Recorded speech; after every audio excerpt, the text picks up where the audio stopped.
A cheer went up around the minibus, and Mike immediately forgave them for inflicting so much pain upon him.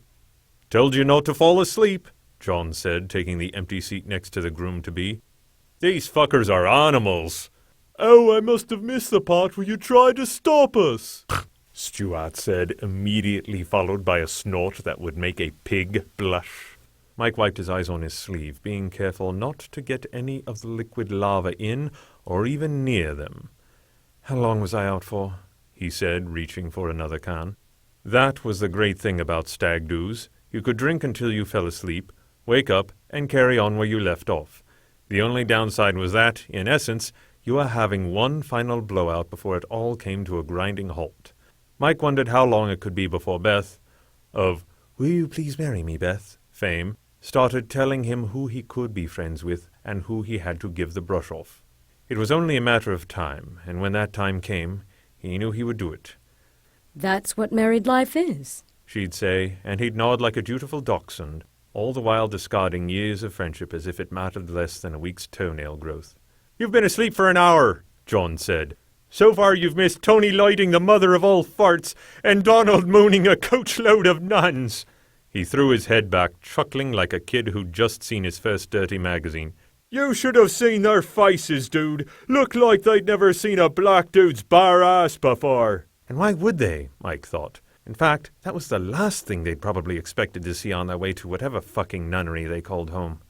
Still, John persisted with his story about how one of them had made the sign of the cross and how another had made a finger crucifix as if Donald's ass was a vampire, liable to bite her neck should it get close enough. "If you hadn't fallen asleep," John said, licking foam from a freshly cracked beer, "you'd have seen it, and your balls wouldn't be looking like something from Attack of the Killer Tomatoes." Mike was tired. The trip had been underway for less than 12 hours, and he was ready to turn around and head back to Birmingham. That was the thing. His days of partying were over. It was time to grow the fuck up and act his age.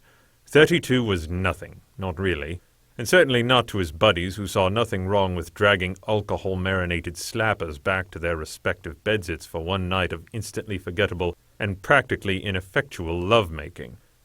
Mike had moved on with Beth, waved goodbye to his 8x8 shed he'd called home, and was now spending his nights talking.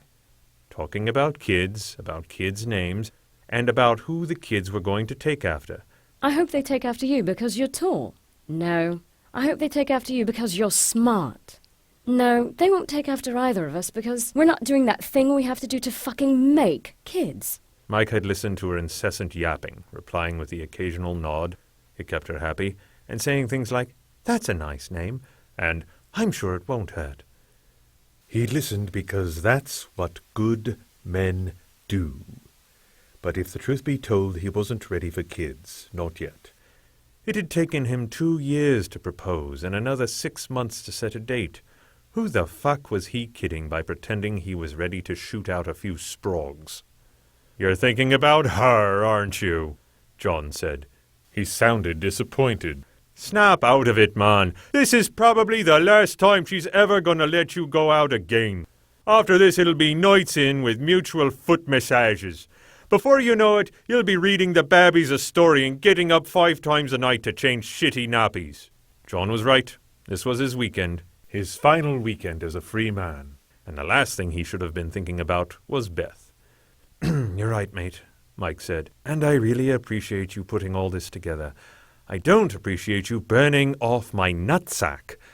But I know you've put a lot of time and effort into this." He smiled. "Just enjoy the ride," John said as he uncapped a hip flask. He handed it to Mike. "You're going to have the best weekend of your fucking life. I guarantee it." Taking a long, hard slug from the hip flask, probably should have sniffed it first, though he didn't think they'd go as far as handing him piss to drink. Mike glanced out through the window as a cheer erupted throughout the minibus. They were just passing a large green sign. Pockmarked and weathered, it announced their arrival in that start of what John promised to be the best weekend of your fucking life. "Welcome in Amsterdam."